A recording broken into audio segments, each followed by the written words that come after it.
So we're here now with Crisis Management Part 2. Let's continue with the concept of terrorism. Okay. So, ang terrorism guys, di ba? Sabi ko last time, it was originated from the Latin word terere. No? From the Latin word terere, nang ibig sabihin is to frighten. Okay, para manakot. So in general, when we speak of terrorism, okay, it is the instilling of fear among the populace. Okay, para takutin ang mga tao sa community. Okay, and terrorism comes into two motives. Pwedeng maging dalawang motibo nila. Diba? Religiously motivated and politically motivated. Okay? So, yung mga religiously motivated na terrorist, okay, sila yung nagnanais na magkaroon ng separate state or separate region. Okay? Katulad nung gustong mangyari nung ating mga nung Abu Sayyaf, okay? Ayan. They want to have an independent Islamic state. Okay? Gusto nila purong mga Islam or mga Muslim lang yung yung nandoon sa isang state. Then we also have so-called politically motivated terrorists. So, itong mga politically motivated terrorists na to, they want to overthrow the government. Okay? They want to overthrow the government and replacing it with a new one. Okay? Replacing those officials, okay, in the government. Siyempre, kung sino ang papalit doon, edi yung member din itong politically motivated terrorist. Okay? Ayan. So, literally, concept of terrorism na it is a threat or actual use of force or violence, okay, for political purposes. Okay? Hindi lang political yan, also religious purpose. Okay? So, ano ang purpose ng terrorism?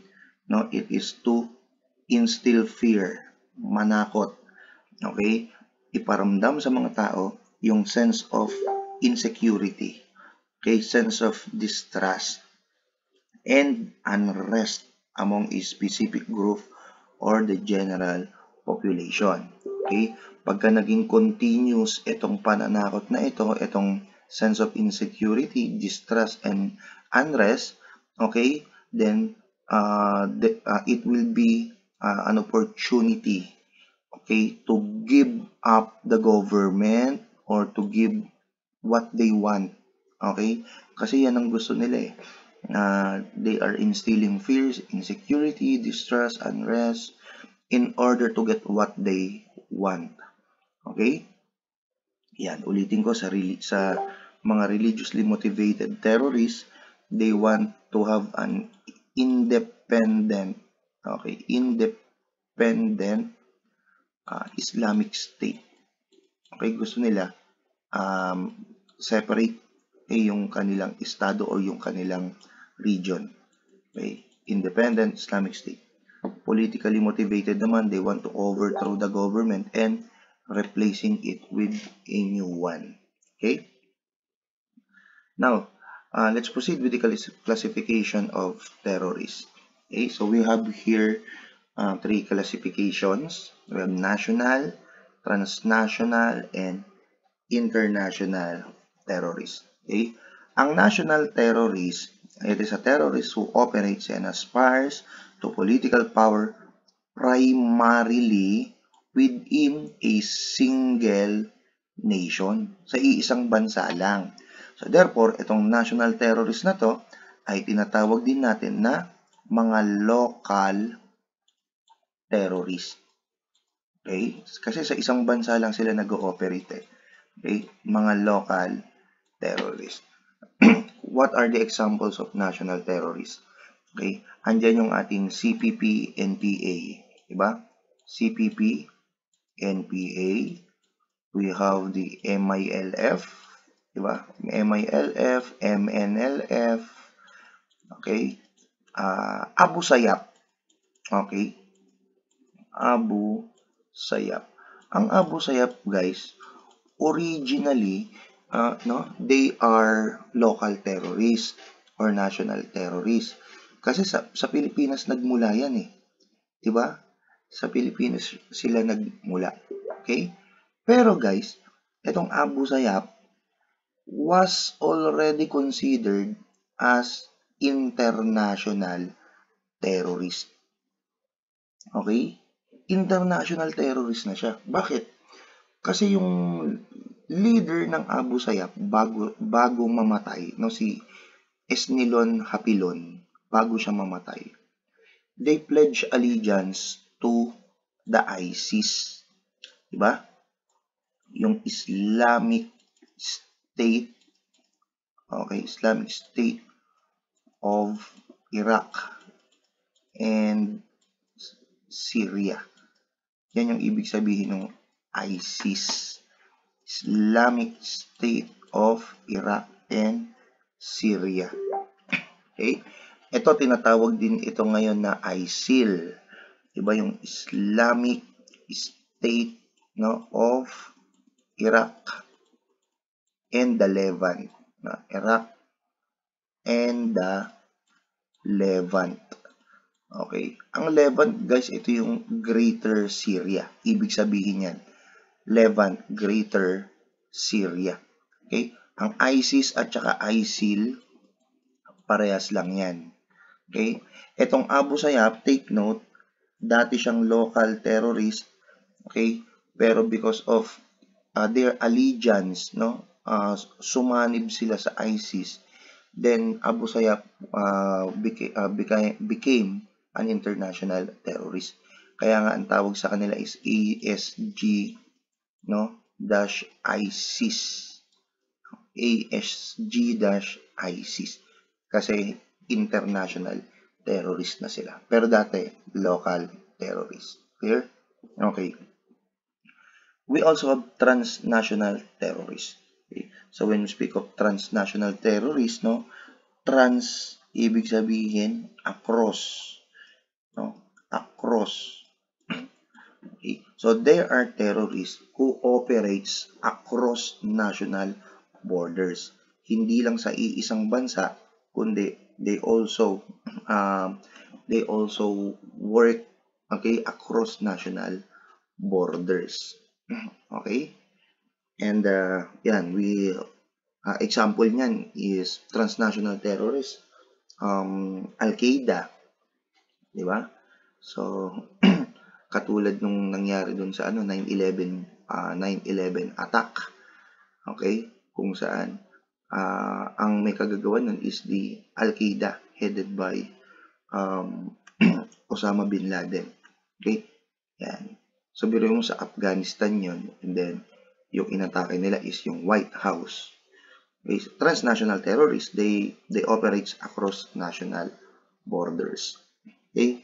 Then we also have is international terrorists. Okay? Terrorists who is controlled by and whose actions represent the national interest of a sovereign state. Okay?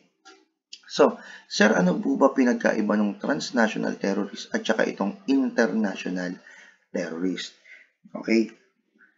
So, ang international terrorist kasi, okay, actually, halos pares lang naman sila eh, di ba? Transnational terrorist, okay, at international terrorist kasi they both operates across national borders. Pero ito kasing international terrorist, it is funded by the state. Okay?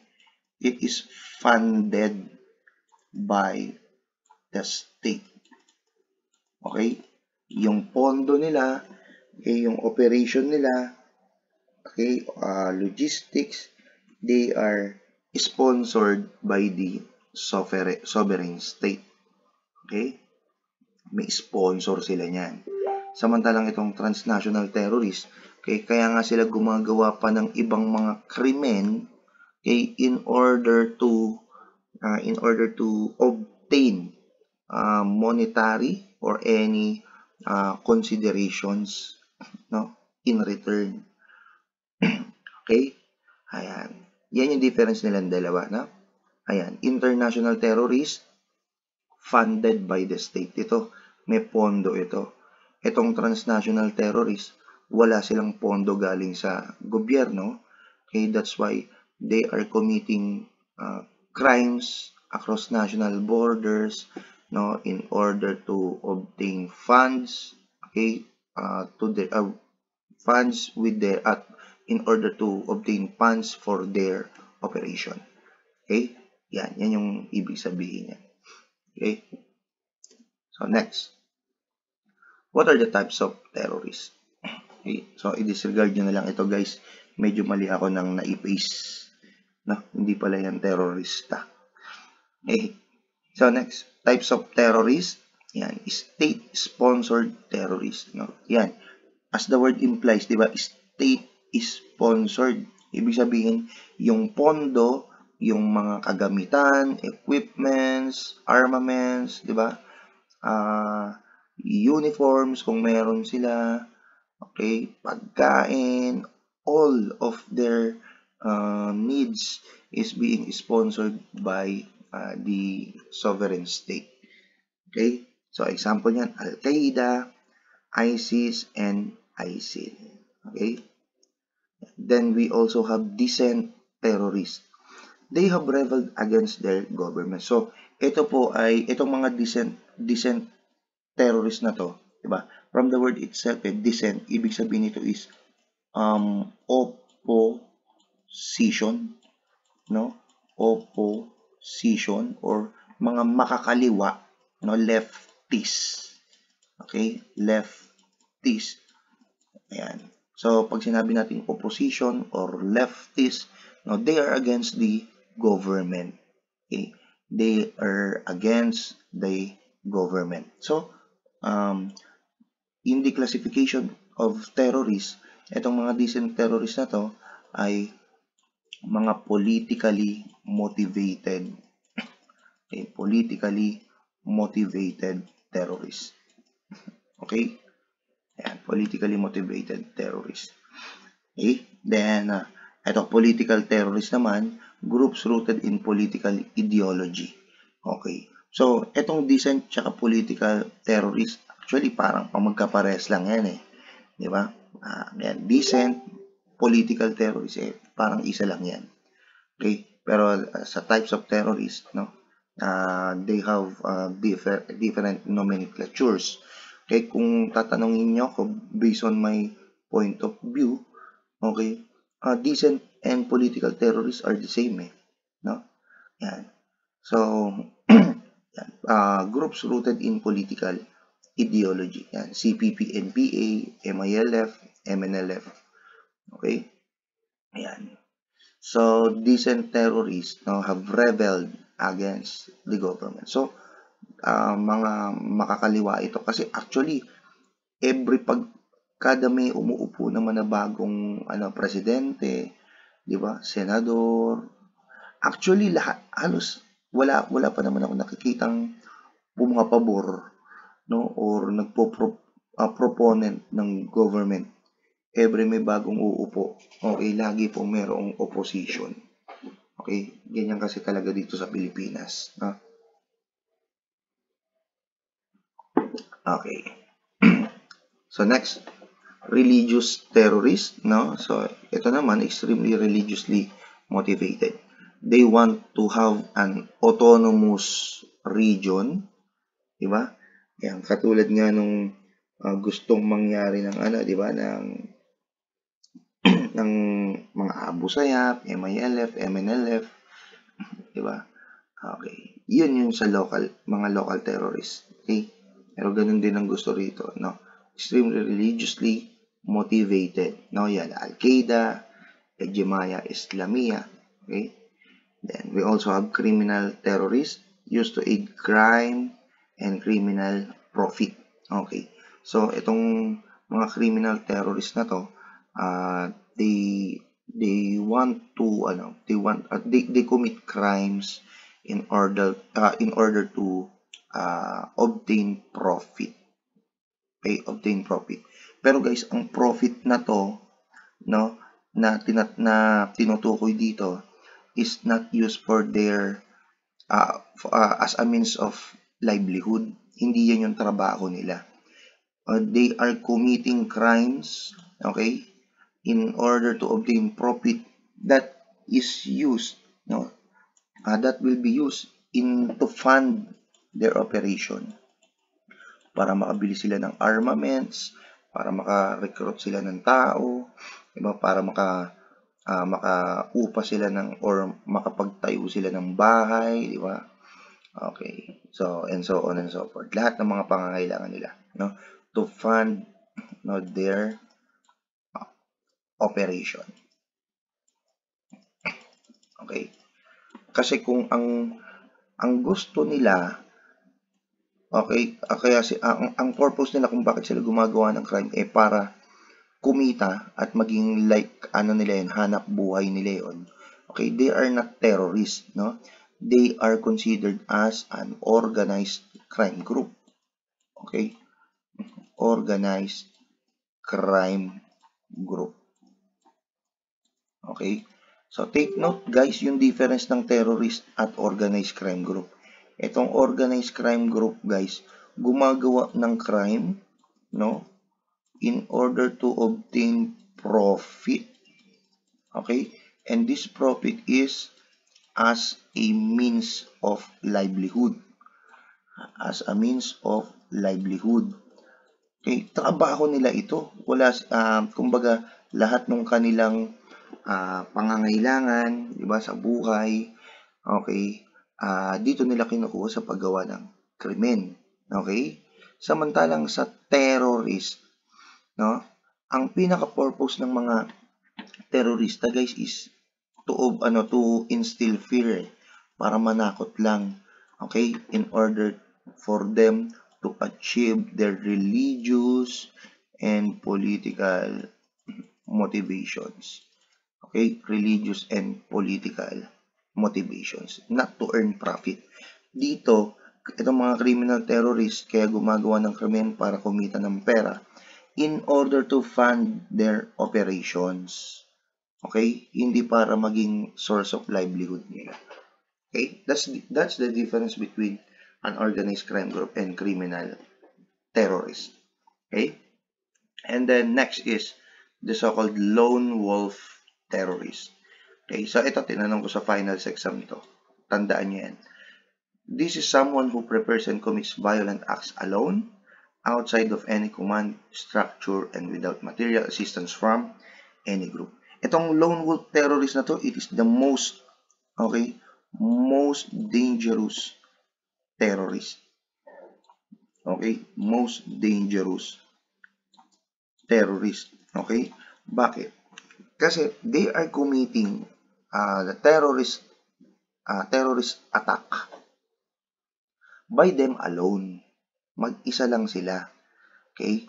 Pero since isa lang kahit na mag-isa silang gumawa nung terrorist attack, okay? Ang iisipin ng ibang mga tao is that terrorist group ang gumawa. Okay? Pero where in fact it is only made by one person. Kaya nga siya tinawag na lone wolf, no? Mag-isa lang siya. Pero ang iisipin ng ibang tao terrorist group ang gumawa niyan. Okay? Kasi yan naman yung mindset ng mga tao pagka mayroong terrorist attack such as bombing, kidnapping, di ba? Ano pa ba? Hostage taking, anti-hijacking. Mostly made by a terrorist group. Okay? Made by terrorist group. Okay? Pero hindi nila alam, iisang tao lang, no, ang gumawa ng terrorist attack na yan. Okay? And next. So here are the terrorist attacks. No, these are the most common terrorist attacks. Okay, we have bombing. Okay, ang bombing guys, it is the most considered to be the most common. Okay, most common. Okay, take note of this kasi tatanong ko sa exam to. Most common terrorist tactics because 80% of the terrorist attacks originated from bombing.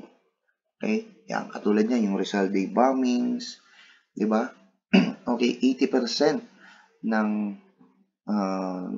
most terrorist attack, ang ginagamit na terrorist act is bombing. Kasi napakadali lang yan eh.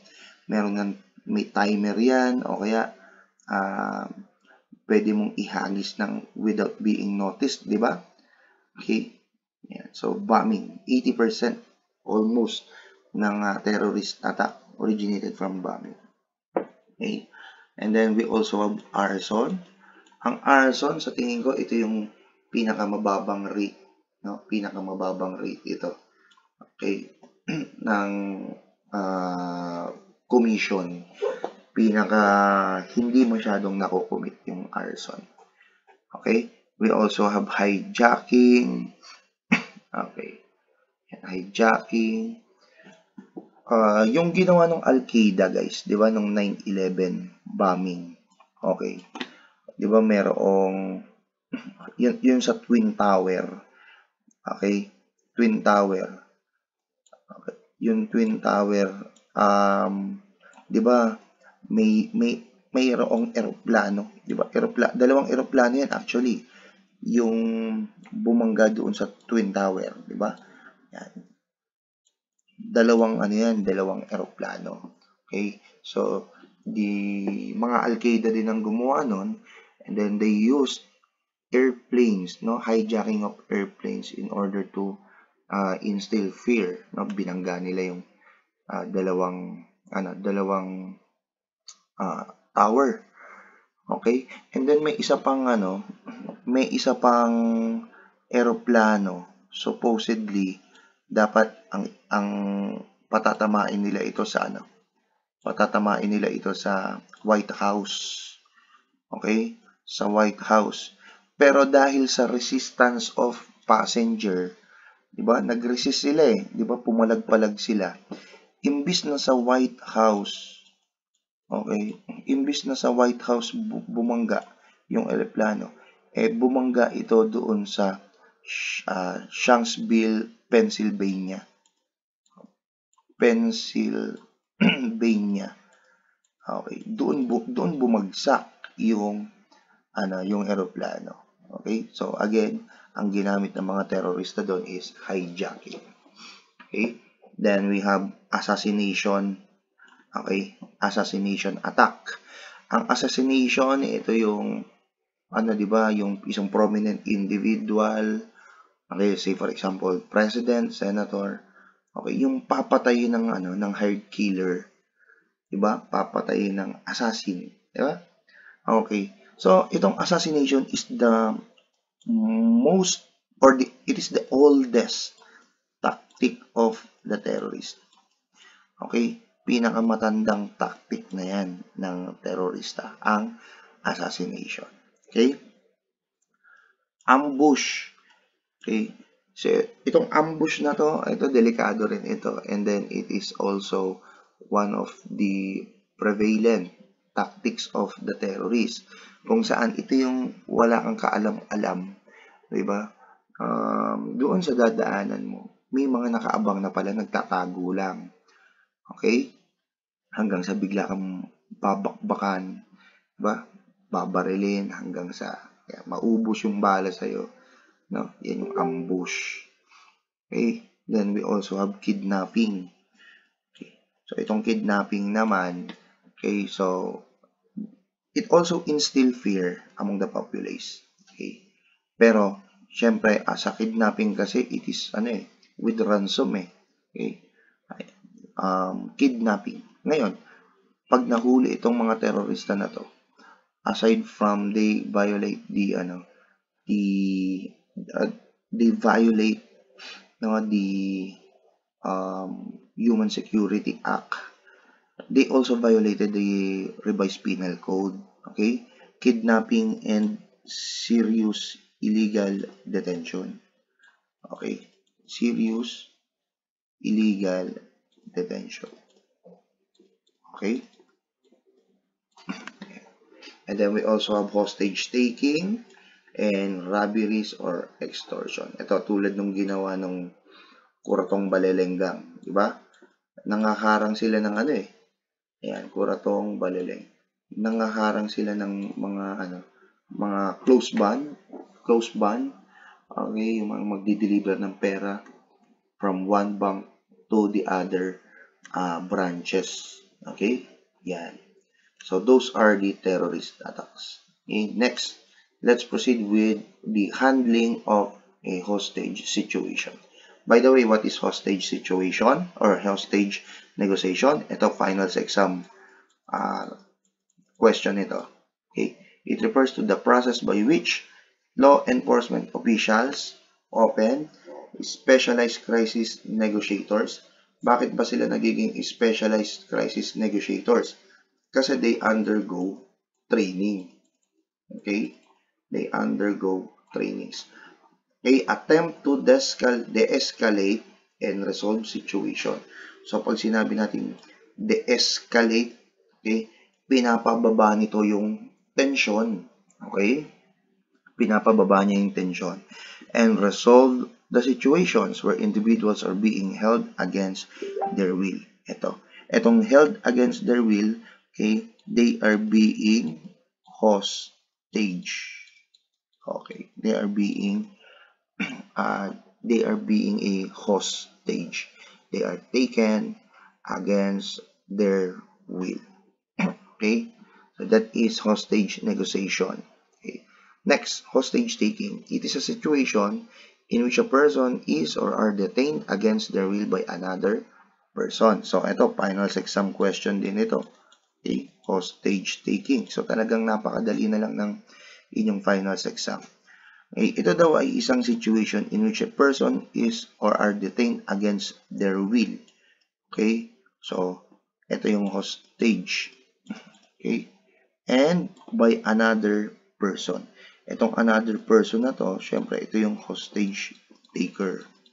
Okay, hostage taker. Next, what are the types of hostage takers? So first, we have mentally disturbed hostage takers. Okay, so ito yung pinakamahirap na di ba? Pinakamahirap na types of hostage takers. Okay, as well as parang sa din to, parang sa mga terorista. Okay, mentally disturbed hostage takers. Okay, kasi hindi sila mapapanagot under the law. Okay, kasi that is an exempting circumstances. Okay, but nevertheless, they will acquire civil liability. Okay, and yan, bakit sila pinakamahirap na i-handle? Kasi we never know when and we never know when they will be going to start the hostage or tawag dito hindi natin sila ma-estimate kung kailan sila mga hostage, di ba? Okay, or kung kailan sila gagawa ng krimen. Okay, so what are the different mentally disturbed hostage takers? We have paranoid schizophrenic.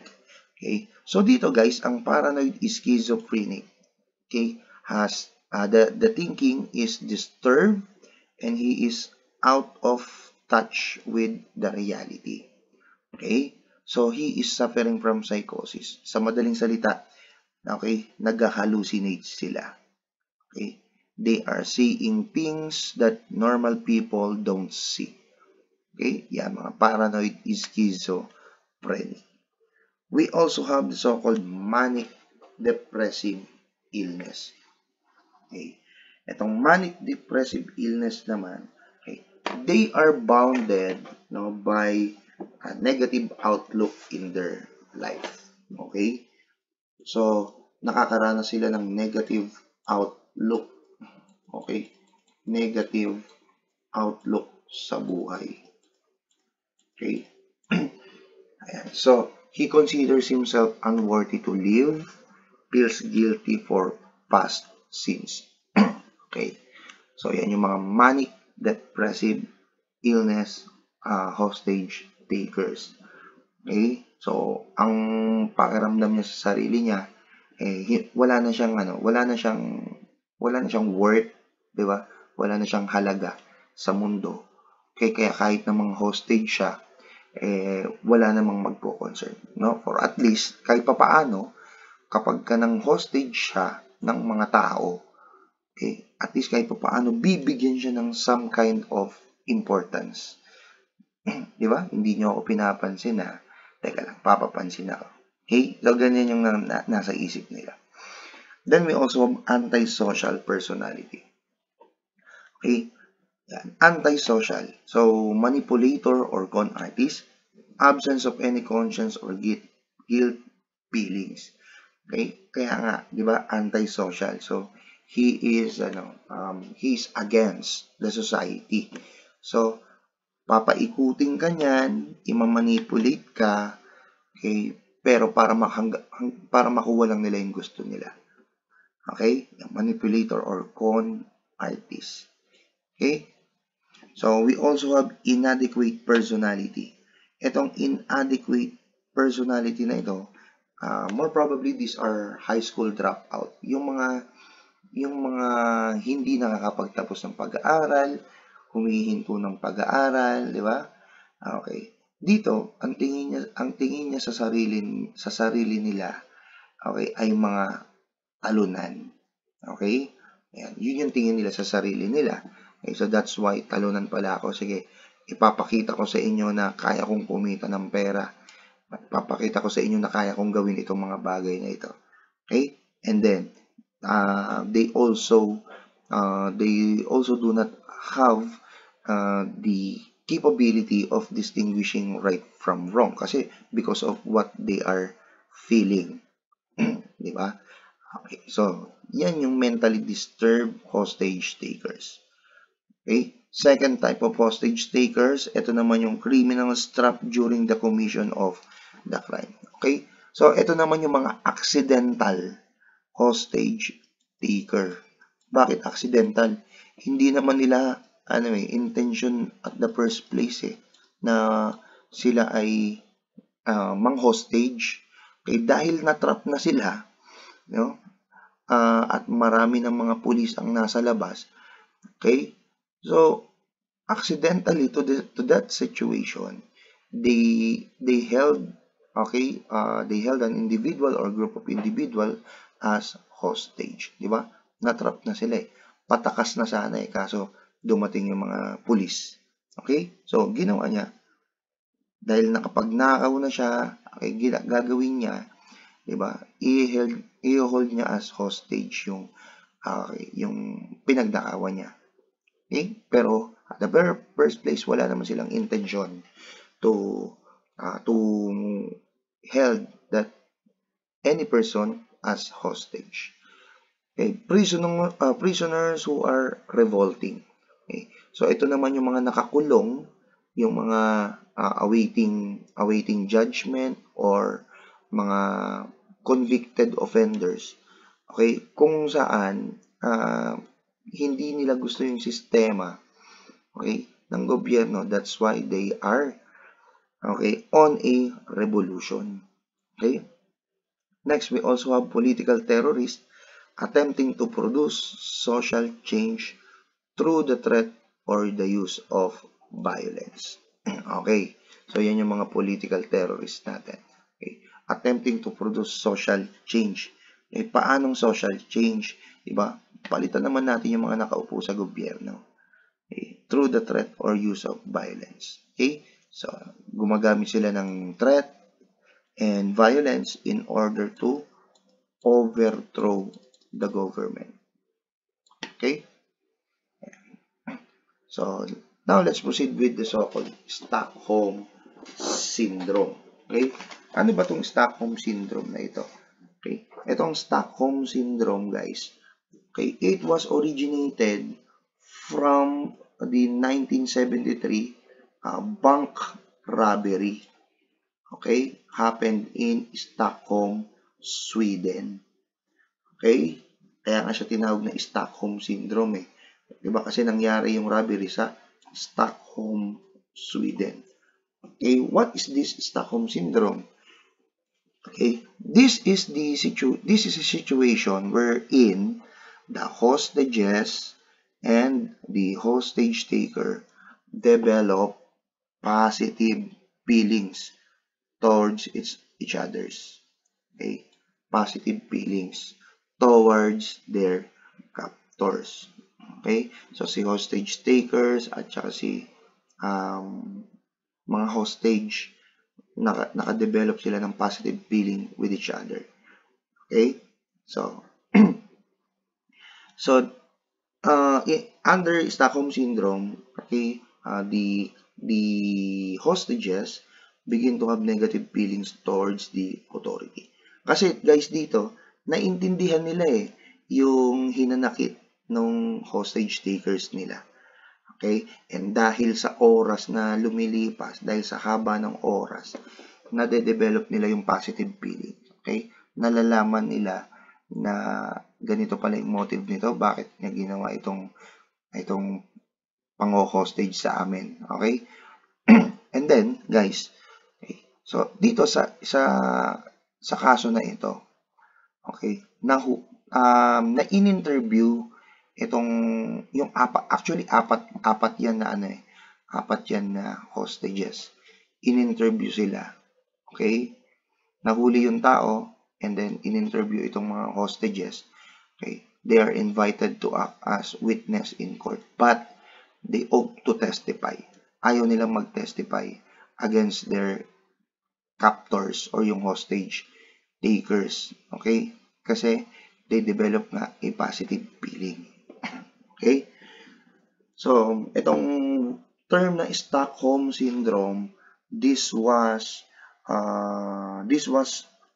coined. Okay, this was coined by a Swedish psychiatrist, si Nils Bejerot. Okay, si Nils Bejerot.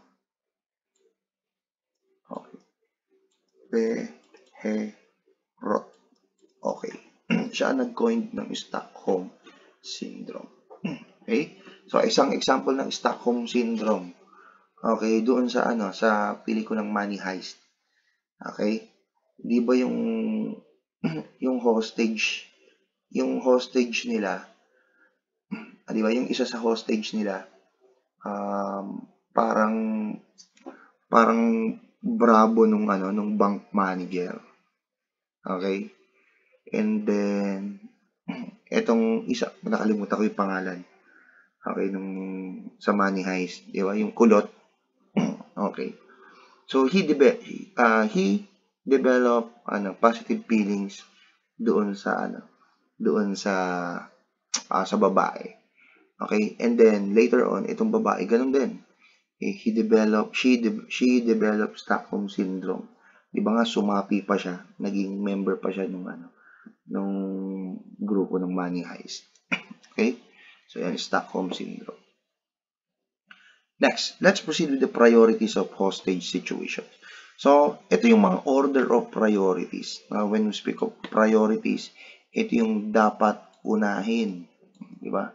Ano ba ang dapat unahin? Yan. So, sa hostage situation, always take consideration of the lives. Okay? Lives. Okay?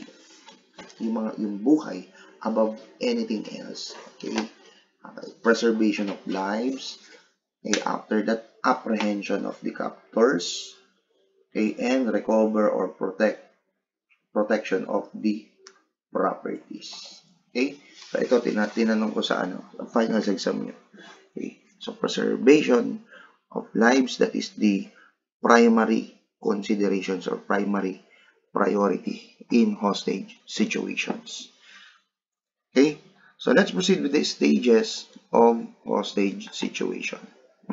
Okay, so we have alarm stage. So take note of this. This is the stage wherein it is considered to be the most traumatic and dangerous stage of a hostage situation. Bakit siya tinawag the most traumatic and dangerous? Kasi guys, umpisa pa lang ito eh. Initial stage pa lang ito. So that's why okay, the hostage taker experiencing high emotions. Okay? So yung hostage taker dito, still mataas pa yung emotions niya. Okay? Highest emotional level. Okay? High emotions. Okay? And then dahil dyan sa high emotions na yan, okay, they expresses their anger. Okay? So yan, the hostage taker exceedingly in its highest peak. Diba? Pinakamataas na emosyon yan eh. His rationalization and proper thinking is low. Diba? Hindi siya makapag-isip ng tama. Okay? Kasi he is aggressive in his action. Okay? To any perceived threat. Okay? Alarm stage. Traumatic and dangerous situation. Kanino? On the part of the hostages. Okay? On the part of the hostages. Okay? And take note guys, itong alarm stage na to, it is also considered or also known as the fight or flight response. Okay? Flight or fight response. Okay? Flight or fight response. Okay? Bakit siya tinawag na flight or fight response? Kasi syempre, umpisa pa lang yan, ang primary or ang initial na iisipin ng mga hostages dyan is to fight, di ba? O kaya tumakas. Okay? Yan. Flight or fight response. Di ba? Mamamatay na rin lang dito. Di ba? Ganyan yung iniisip eh. Eh, lumaban na ako dito sa hostage taker. Di ba? Or lumayo na ako dito sa place, di ba? Okay.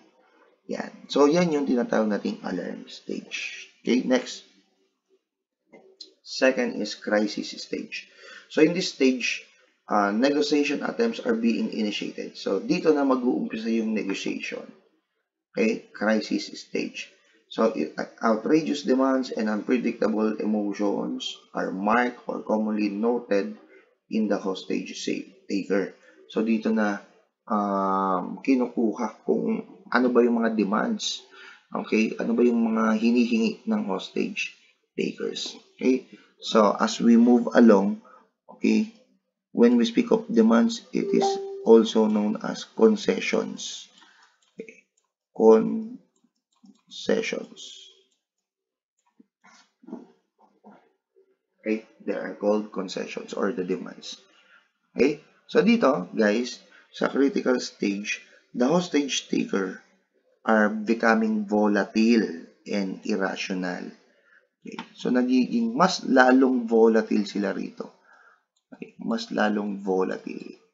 Okay, and mas lalo silang nagiging irrational. Lalo na kapag hindi nakukuha yung kanilang demands. Okay?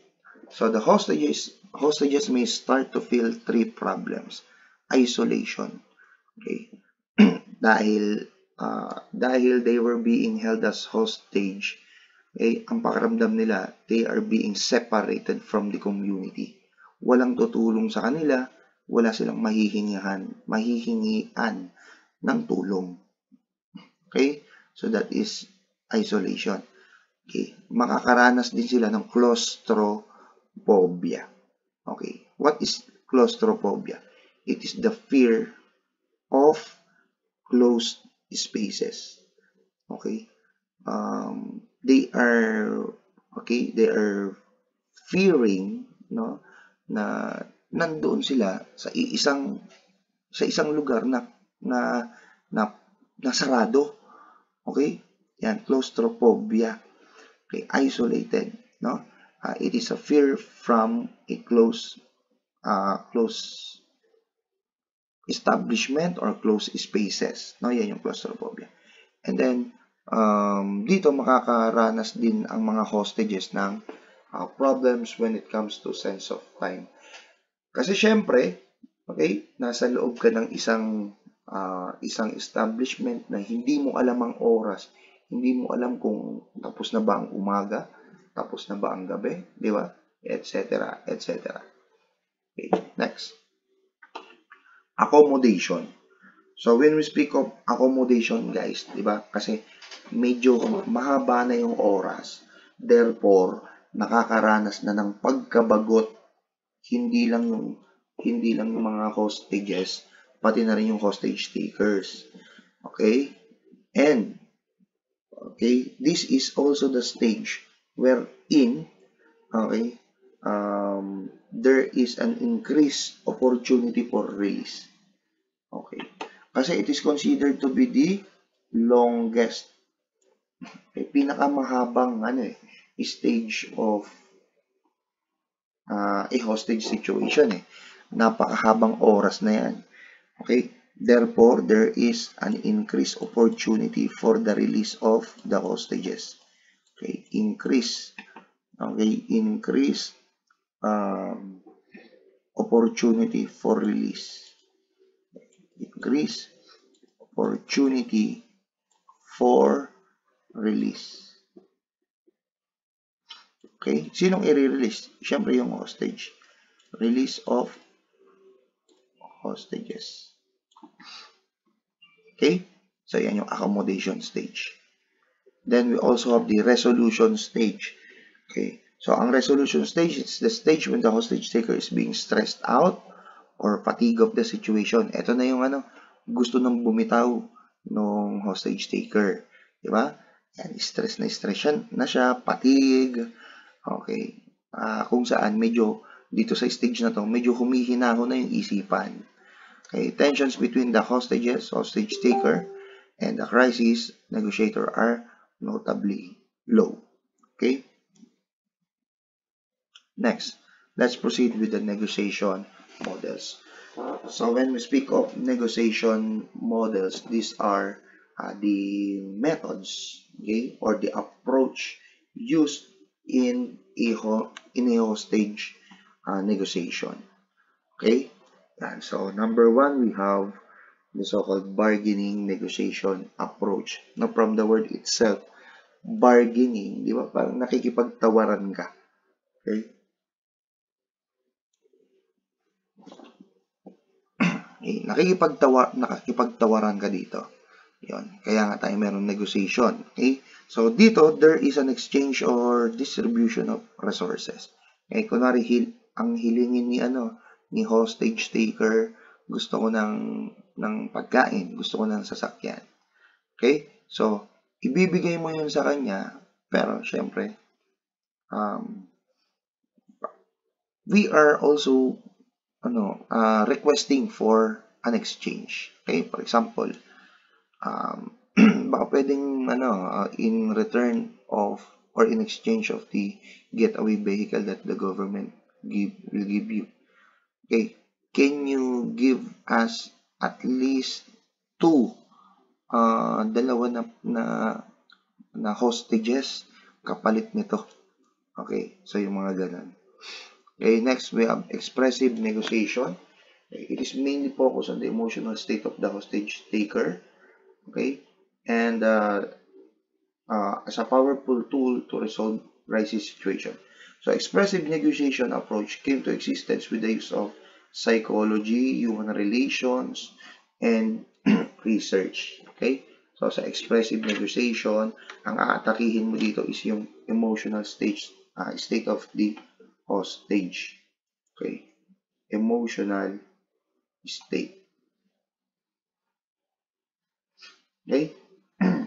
So, syempre, gagamit ka dito ng power of psychology.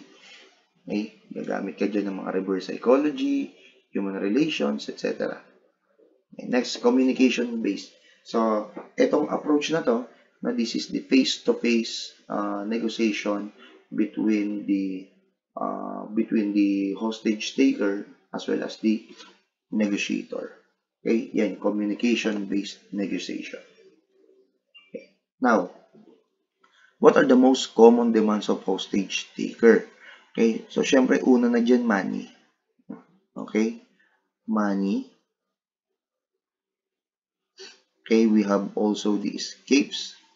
Okay, syempre pagkatatakas ka, no, kailangan mo ng getaway vehicle. Okay, vehicles and the foods. Bakit kinakailangan nila ang foods?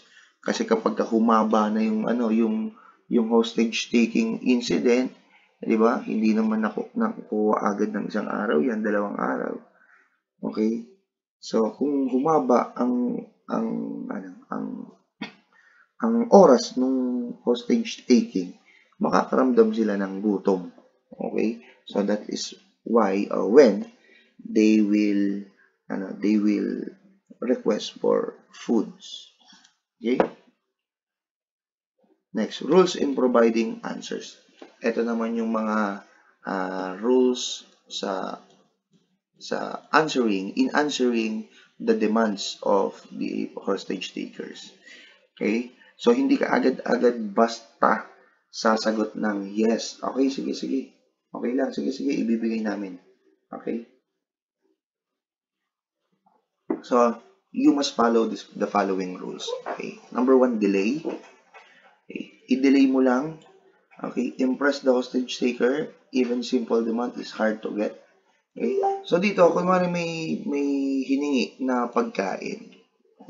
Huwag mong sasanayin na kada demands niya or concessions niya maibibigay agad natin. Okay? Ng hostage negotiator. Okay? Huwag mong sasanayin kasi pag nasana yan, di ba? At hindi mo nasunod yung gusto niya, yung hinihiling niya, okay, then mag-aamok yan sa loob. There will be a danger with the society. Okay? Ayan. So, delay. I-delay mo na, kunwari, humingi ng pagkain, ipapaalam mo pa sa commander mo, etc. etc. Okay, get something in return for every consideration. Okay. Dito guys, as a general rule, we cannot demand also for the release of hostages. Hindi pwedeng mag-demand ng release ang mga hostage negotiators. Okay. So, pwede naman, pero hindi naman yung malakas, di ba? Okay, hindi naman yung bata, hindi yung middle ages. Okay, so get something in return for every concession granted. So concession, that is demand. Okay, pares lang yun with the demand. Okay, pag naibigay mo yung demand niya, hilingin mo na baka pwedeng yung mga matatanda dyan, mga uugod-ugod na. Yung mga baby, baka pwedeng in return, baka naman. Diba? Yung may mga karamdaman o kaya yung mga bata dyan, baka pwede na namin mahinging kapalit as we grant your demands, di ba? Yan. Next, don't give concession at once. Yung mabilisan, pag sinabi mong at once, immediately, wag kang magbibigay okay wag mong ibibigay yung demands nila immediately. Okay? So, dapat makakuha ka. Okay? I-delay mo lang. Diba?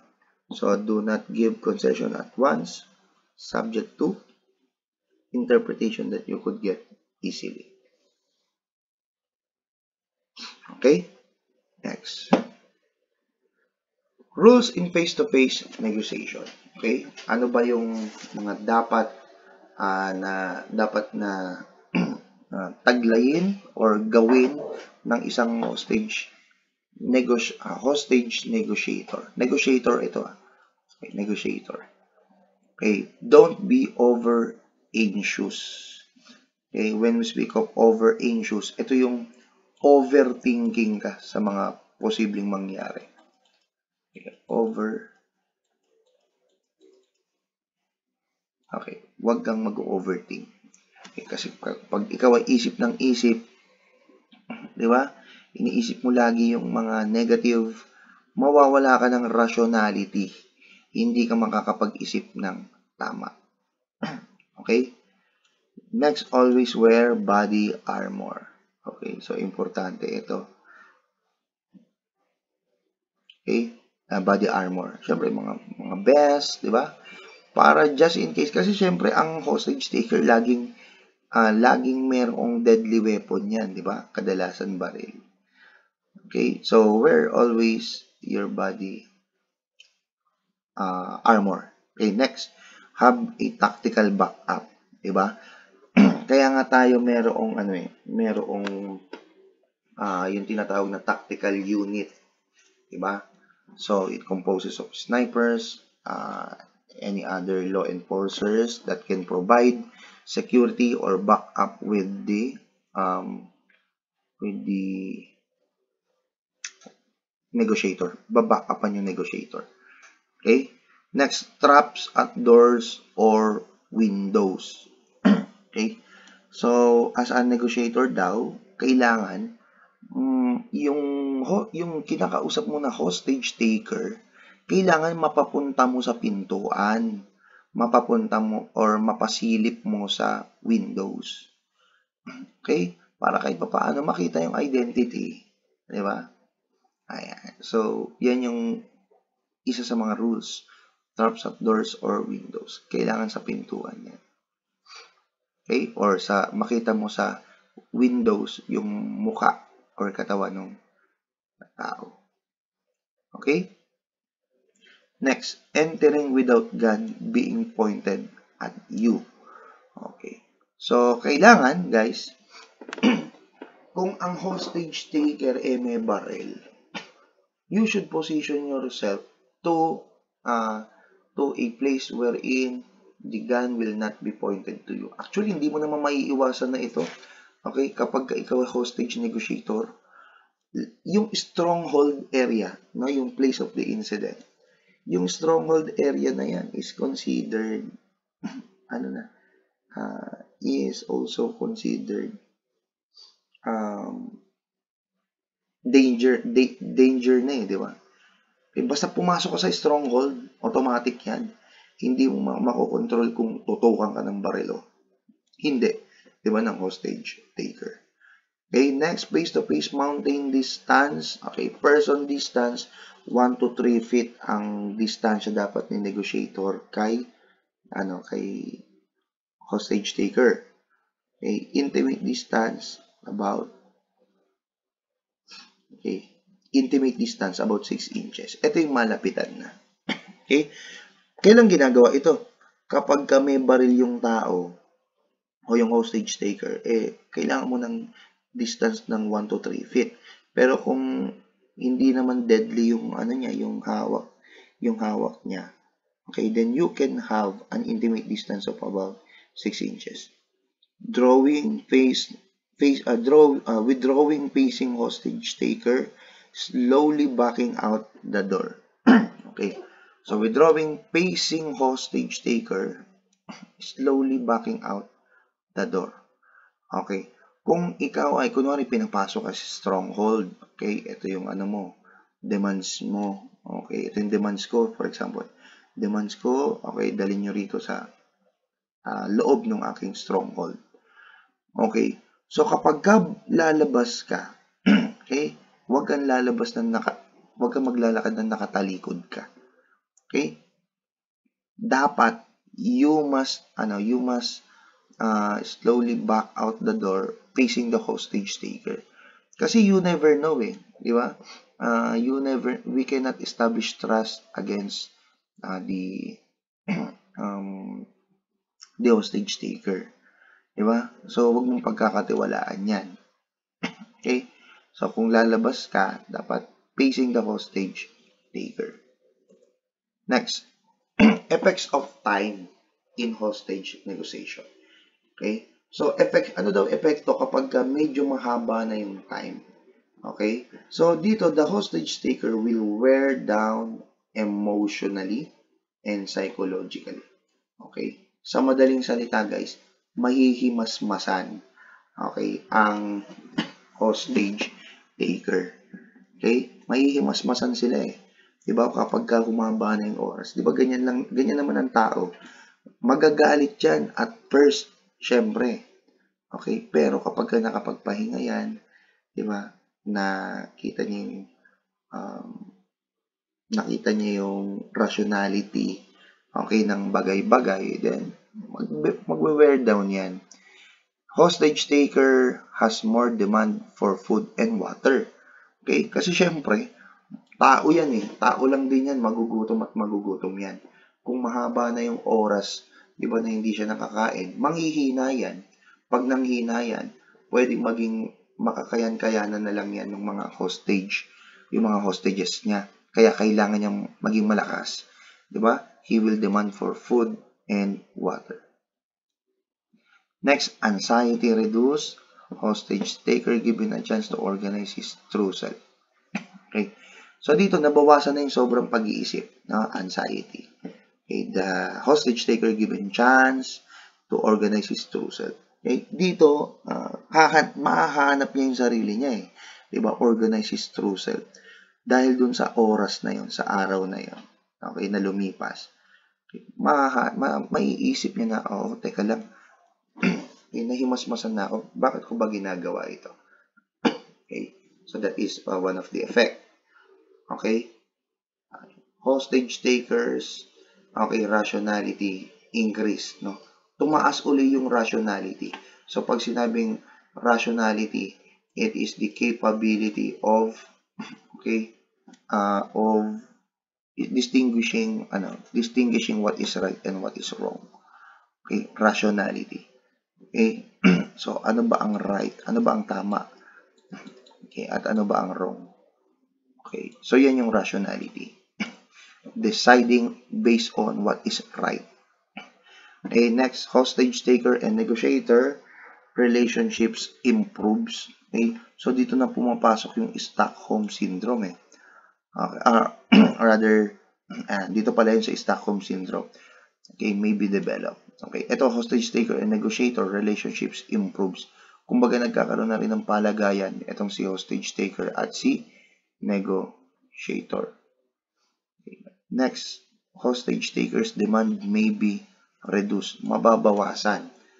Okay, lalo na kung laging dinidelay, okay, hindi pinamahasa ni negotiator yung mga demands ni hostage taker.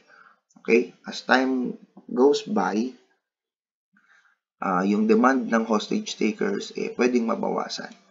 Okay, and then madidevelop din dito yung Stockholm Syndrome, okay, between the hostage taker and the hostages. Okay, planning and preparation for hostage situation. So, it is necessary to have an incident command post or on-scene command post commander. Okay? So, sino ang commander dyan? Okay? Actually, wala namang sinabi kung anong ranggo. Okay? Dapat yung on-scene command post commander. Okay? More probably, it is the most senior and responsible police officer in the command at the scene of the incident. Okay? Most senior. Okay? So, yan, no? Ang incident command post, kailangan lagi itong in-establish, okay, within the stronghold area. Okay, di ba sinabi ko nga sa inyo ulit last time, okay, ang stronghold area, ito yung place of the incident. No? For example, ito yung stronghold. Okay, magtatayo tayo dito ng ICP.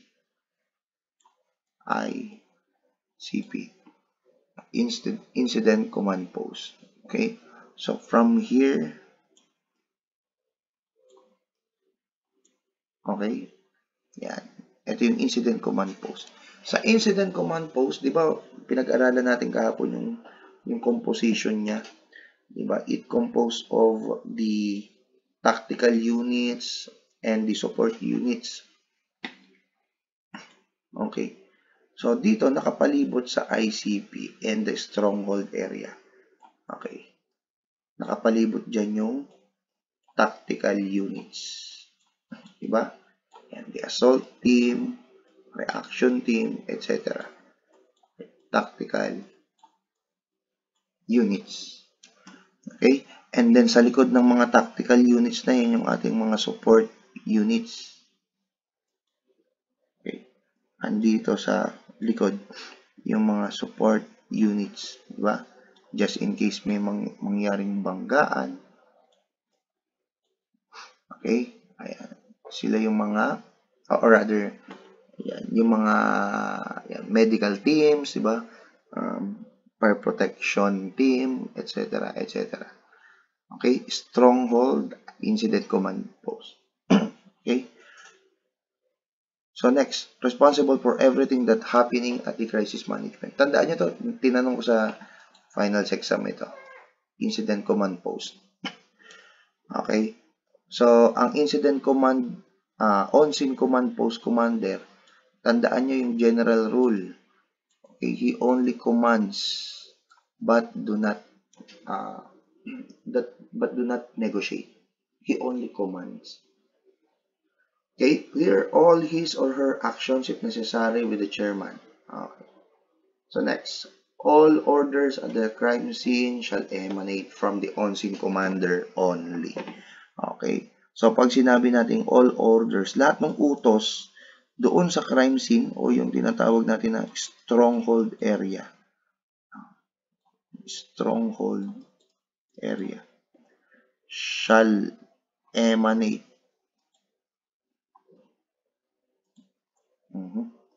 Shall emanate. No, pag sinabi natin emanate, guys, it is origin. Okay, originated. Okay, kanino nag-originate? From the on-scene commander. Tandaan nyo, yung orders, no, or the commands, okay, ang mananatili dyan, or ang mga commands in the stronghold shall originate from the on-scene commander only. Okay. Next, hostage negotiation procedure. Okay. So dito, there is establishment or activation of the critical incident management task group. Okay? Yan. Or critical incident management committee. Okay. So, an incident scene is being established and secured and isolated. Ito yung on-scene command post ng PNP.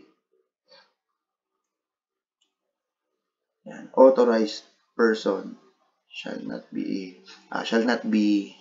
allowed entry, di ba? And exit to the incident scene. Unauthorized person shall not be allowed. Hindi pwedeng pumasok doon sa stronghold area or sa incident scene. Okay? Ayan, shall not be allowed. Okay. Witnesses' names, addresses, and other information shall be recorded. Okay, automatic naman ito. Sino ang gumagawa nito? Okay. Ang gumagawa nito is yung intelligence unit. Okay, intelligence unit. Okay, so sila yung nagkumukuha ng information ng witness names, addresses ng witnesses, as well as the yung ating hostage takers, ilan ba yung hostages, etc. etc. Okay? Witnesses shall be directed to a safe location. Okay? Shall be directed daw to a safe location. Yung mga witnesses, okay? Hindi nila dadalhin doon sa mismong sa mismong stronghold. Okay? They must be stored in a safe location. Okay. Directed to a safe location. Now, there shall be only one ground commander. Okay. Para magkaroon, anong purpose nito? One ground commander only. Okay, in order to have unity of command. Okay. Negotiator or negotiator shall be designated by the ground commander. Okay. Si ground commander ang nag-designate ng negotiator. Okay. No one shall be allowed to talk to the hostage taker without clearance from the negotiating panel or the ground commander. Okay? Walang kahit na sinong tao, kahit na kamag-anak yan, asawa, anak, hindi po pwedeng kausapin ng hostage taker. Okay? Without syempre the prior clearance from the negotiating panel or the ground commander. Okay? General rule in negotiation, incident commander commands only and do not negotiate. No? Napaka-basic niyan. Negotiator, ganun din. Negotiates only and do not command. Okay? So, meron silang kanya-kanyang function. Okay? Meron silang kanya-kanyang responsibility. Okay? Para magkaroon lang ng unity of command. Next, preparation for negotiator. Bago yung vocalization doon sa hostage taker, no, the negotiator needs to know all about the situation, the stronghold, no, the hostage, and the hostage taker. Okay? Kailangan alam niya lahat, di ba? Alam niya yung background, okay? Alam niya yung anong pangalan ng hostage taker, ilan yung hostage niya. Okay? So, next, vocalization proper. Ito na yung makikipag-usap ka na doon sa hostage taker. Introduce yourself as a negotiator, seek his name or her name, and do not forget it. No, kahit palayaw lang. Okay? And then maintain high level of credibility. Deceit in tricky situation is not encouraged. Okay? So, kailangan pagkatiwalaan ka kasi dito ng negotiator. Hindi pwedeng bobula-bulahin mo para ma-encourage mo siya na maniwala sa'yo. No. Okay? Ayaw nilang naiisahan sila. Ayaw nilang naloloko sila. So, maintain high level of credibility. Okay? Ang purpose nito is, syempre, to obtain trust. Okay? Not only trust, but also confidence. Okay? Next. Convey that the aim of the negotiation is the peaceful resolution of the situation. Ipapaalam mo dun sa negotiator na, okay, ang negotiation na ginagawa nyo, okay, ang purpose nito is to have a peaceful resolution of the situation. Okay? Next, mention the presence of a colleague and give their names as a substitute negotiators. Okay? Sabihin mo na meron kang backup na negotiator. Okay? Sasabihin mo sa hostage taker yan para hindi siya mabigla. Okay? Yan. Kung sino-sino yung pumupunta para hindi siya mabigla. Okay? Never interrupt the hostage taker. Keep him or her self-talking. Huwag mo siyang i-interrupt. Kasi anong reason bakit kailangan hindi interrupt ang hostage taker? Okay? Kasi ano sila guys di ba? They are over emotional. Okay? So kapag in-interrupt mo yan, okay, mawawala ng gana sa iyo yan. Mawawala ng ganang makipag-usap sa iyo yan. Okay? And take note, do not argue with the hostage taker. Know the hot button. Okay? Alam mo dapat kung ano yung mga hindi mo dapat itanong, ano yung mga bagay na hindi mo dapat i-contest doon sa hostage taker. Okay? Huwag yung ikaw pa yung magaling. Ikaw pa yung nagmamarunong ka. Okay, tandaan nyo, we are dealing, ang primary, ang ultimate na purpose natin or goal ng hostage negotiation is to preserve life. If you argue, okay, dahil natapakan ng iyong ego, no, hindi po pwede yun. Okay? Always look for the for the safety and security of the hostages. Okay? Use of interpreter and intermediary. Okay? So, pag hindi mo maintindihan, kunwari, purong Bisaya or ibang lengguwahe sinasabi niya, make use of interpreter. Okay? Operates from a position of strength. Okay, ito yung tinatawag na dapat nasa tactical position ka. Okay? Nasa tactical position. Hindi po pwede yung advantageous yung position ng sa'yo, ng hostage taker. Dapat you are in a tactical position. Okay? Do not offer suggestions that may compromise your position in the negotiation.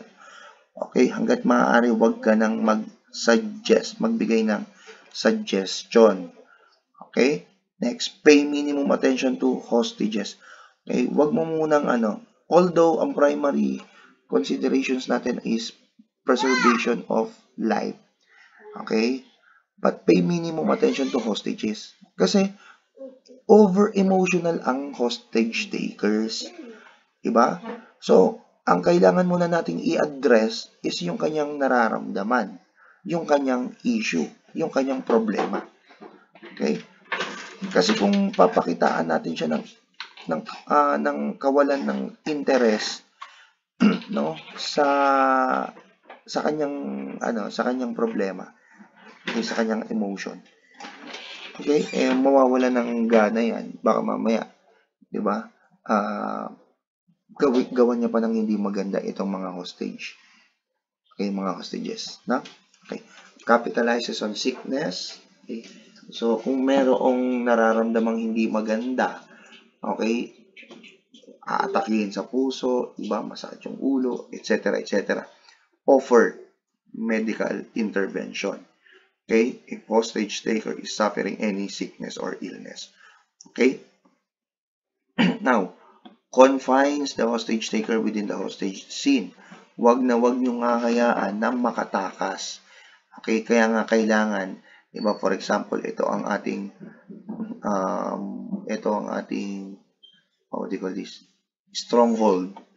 Diba, yung mga tactical unit natin dapat nakapalibot yan eh. Tactical unit, yan, mga assault team, etc. Okay. Yan, tactical unit, dapat nakapalibot yan para makita lahat ng mga possible point of exit. Okay?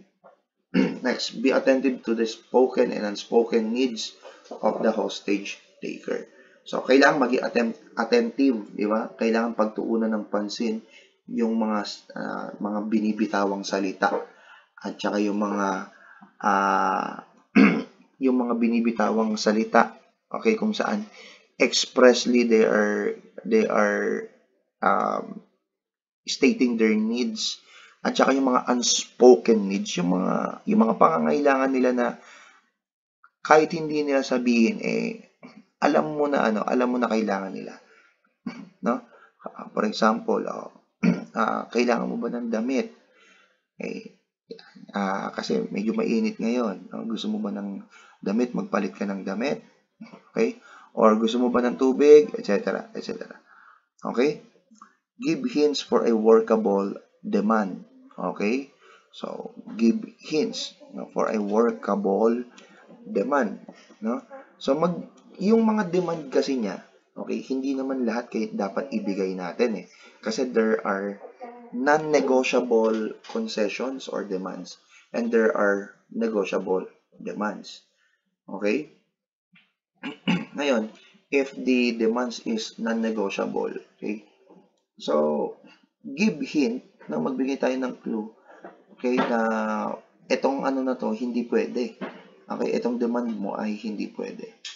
Okay, use open-ended or elaborative questions. Make use of the downtime. Okay, magtanong na hindi answerable by yes or no. Okay, mga elaborative questions.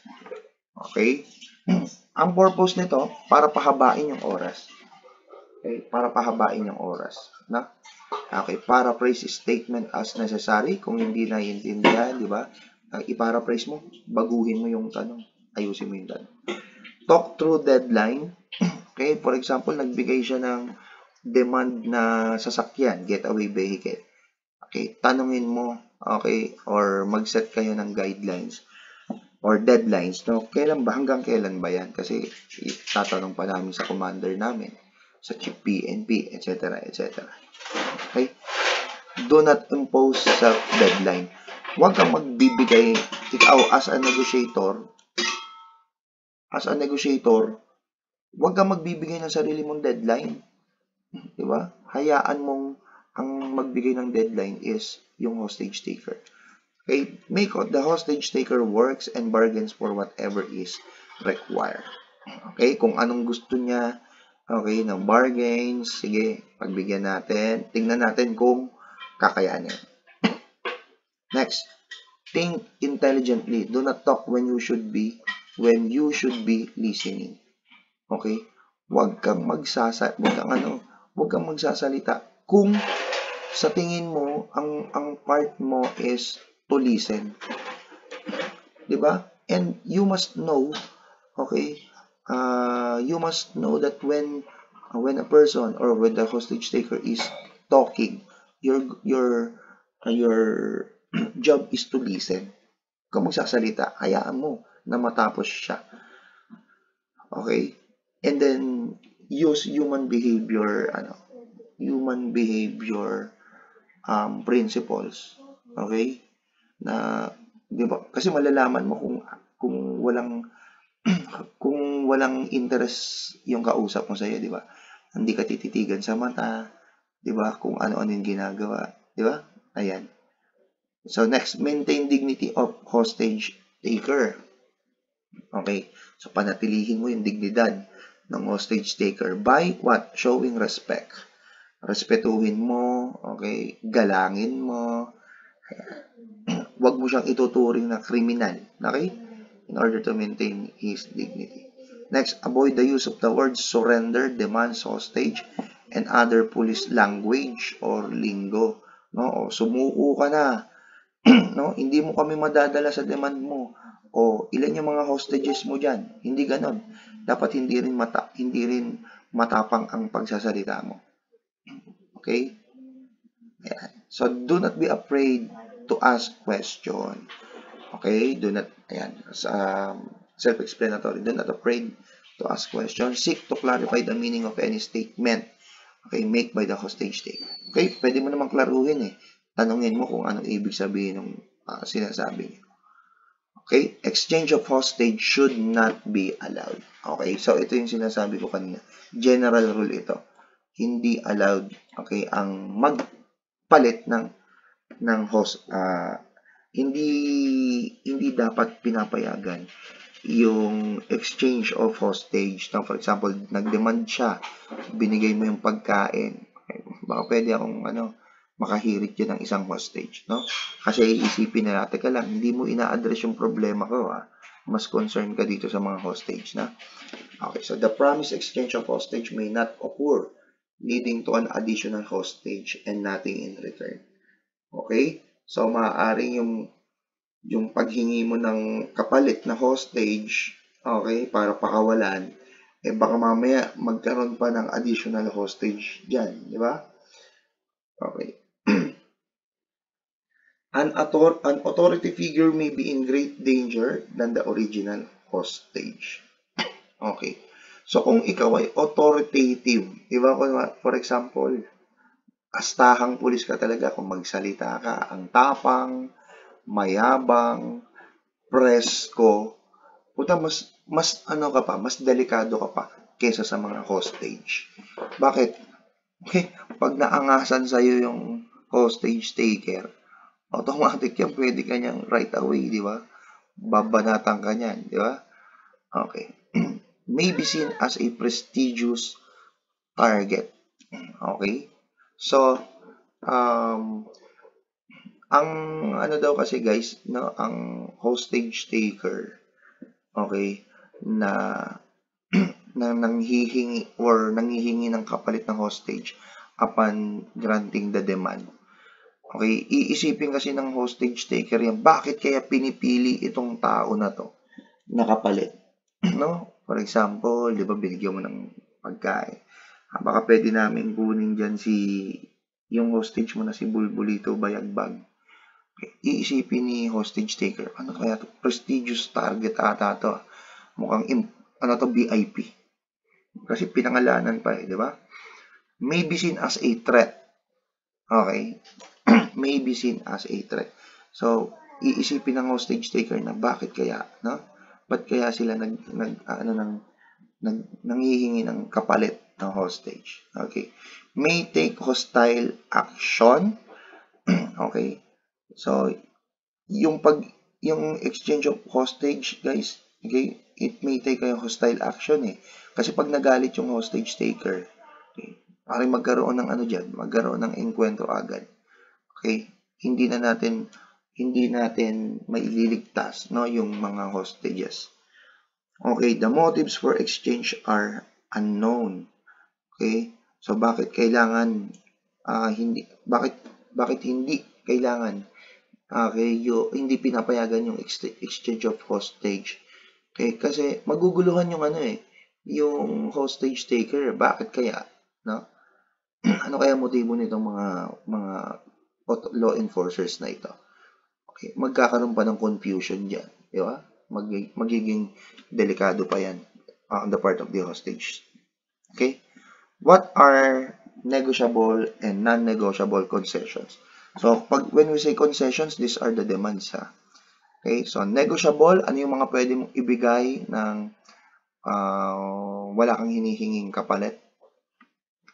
Okay, pwedeng food, non-alcoholic drinks, transportation, money, freedom for hostage, okay, light, medicine, and water, alcoholic drinks, release of prisoners, civilian negotiators. Okay? So those are negotiable concessions. These are non-negotiable concessions. Hindi mo pwedeng ibigay ito. Okay? Ransom money. Kasi this is not a hostage taking anymore if merong ransom money. No, this is kidnapping for ransom na. Weapon and ammunition. You cannot give weapon and ammunition that can prejudice the safety of the public, okay, or the safety of the state. Okay, aircraft and seacraft. Okay, so bakit hindi mo dapat ibigay yan? Kasi bukod sa napakamahal niyang hinihingi niya, okay, kapag ka nakatakas pa yan, ang hirap habulin. Di ba? Pag nakalipad na yan, pag nasa sea na yan, nasa karagatan na yan, napakahirap niya ng habulin or hulihin. Okay? Anything that may not be advantageous on the government side. Okay? So, lahat ng mga bagay na disadvantage or disadvantageous sa side ng gobyerno, it cannot be given, okay, or granted.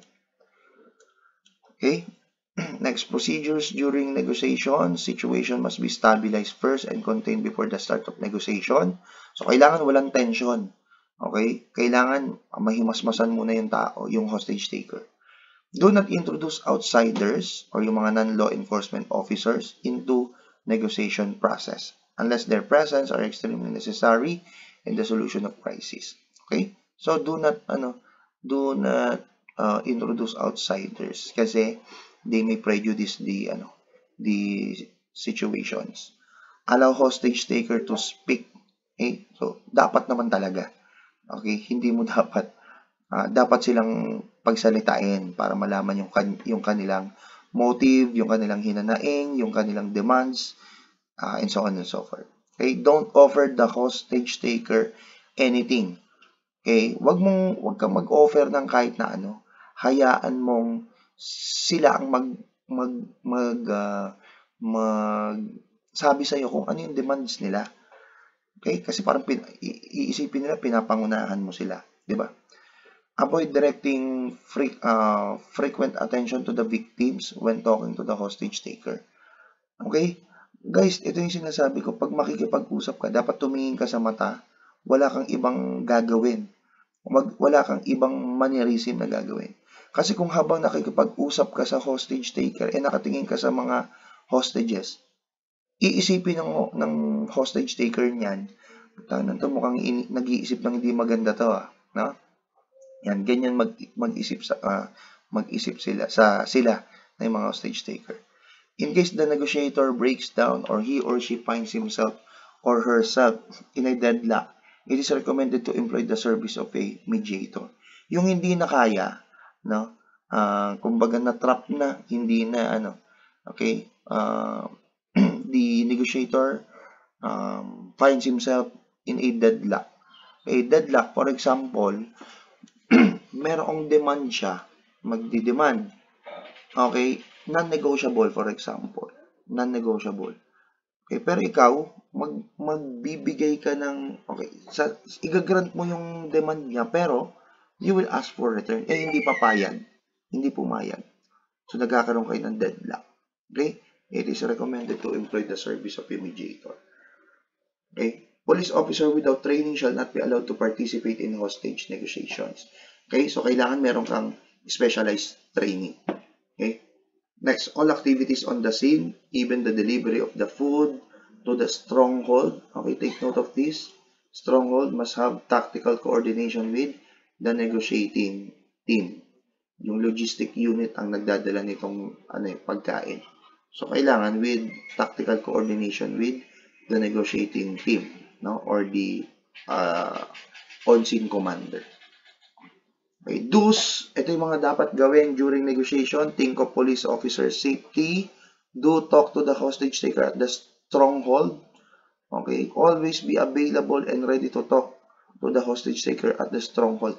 So, yung conversation between the hostage taker and the negotiator must be at the stronghold.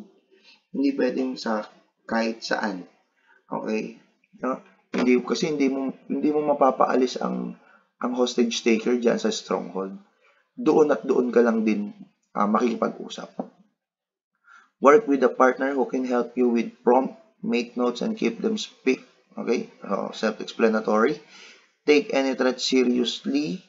Okay? Ask the hostage taker to reduce the imminent danger. Okay? So, for example, di ba, na may nakatutok na baril doon sa sentido ng hostage, no? So, pwede mo silang kausapin, no? Baka pwede mong ilayo, brother, yung baril diyan sa ulo. Di ba? Okay, so etc. etc. Do not use megaphone as it may cause intimidation. Okay? Magkukos yan ng intimidation sa hostage taker. Do not allow megaphone. Okay? Consider using a telephone to speak to the stronghold. It is safer than and conducive to building a worthwhile rapport. Okay? Be prepared to ask the incident or on-scene commander for the implementation, surrender plan, breakout plan, or hostage reception plan. Okay? Practice active listening. Yan. Focus on what the hostage taker is saying. Okay? Use open-ended question. Okay? So, dapat open-ended question, hindi dapat answerable by yes or no. Kasi we are buying time. Okay? Let the subject or hostage taker knows that you are listening. Encourage him to talk or keep talking. Pakita mo na willing ka makinig sa kanya. Okay? Tingnan mo siya in the eyes. Okay? Do not prevent or prohibit from doing unnecessary mannerism or unnecessary things. Okay, ask the hostage on how he or she would want to be addressed. Okay, paano mo ba ibibigay sa kanya yung kanyang demands, etc. Okay, always ask to speak to those being held. Avoid the words hostage and hostage taker. No? Seek proof of life. Okay, tignan mo kung meron bang proof, kung buhay pa ba yung kanyang mga hostage. Kasi kung bigay ng demands, okay, kung patay naman yung mga hostages niya, okay, then there is no way to give his or her demand. Di ba dapat nang pasukin yun? Patay na rin lang mga hostage niya, di ba? Okay, so seek proof of life.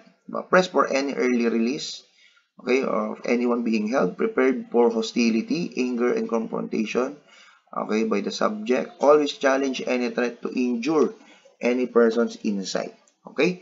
So, ipipresyo mo lagi na hostile or anger yung subject. Okay, prepare for any hostilities. Okay, thanks the hostage taker, even the smallest concession. Try and be consistent with your message. Okay? Now, what are the don'ts? Do not negotiate if you are the incident. Okay, so as a general rule, if you are the commander, you must command, not negotiate. If you are the negotiator, you must negotiate but do not command. If demands or deadlines are given, listen and note carefully. Okay? However, do not accept them or make them promises. Huwag mong sasabihin na huwag kang mangangako. Okay? Huwag kang mangangako sa kanila na ibibigay mo to. Okay? Sabihin mo lang na, sige, susubukan namin ang lahat ng makakaya para maibigay. Okay? Do not put anyone at risk of being taken hostage or being injured. Kaya nga, as much as possible, yung negotiator lang ang nandoon eh. Okay? Doon sa stronghold area. Okay? Pero yung iba, kailangan medyo malapit, di ba? Lalo na yung mga tactical units na.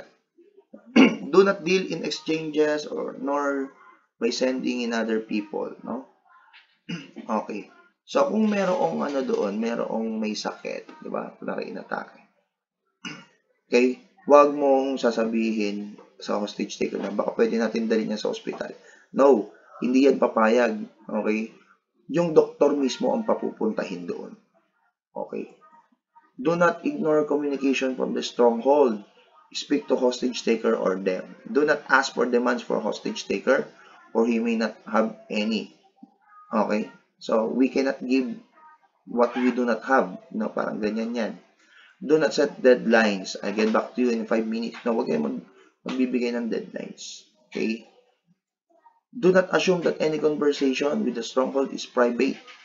Okay, the media and others are capable of hacking to get information. Intermediaries such as friends, relatives are not always a good idea. Okay? Yung papakausap mo yung hostage taker doon sa kanilang kamag-anak, sa kanilang mga kaibigan. Okay? Hindi ito magandang solusyon or idea because they may be part of that problem eh. Diba? Maaaring sila din yung part ng problema. Okay? Bakit sila nagkagano? Okay? So, that's the end of crisis management.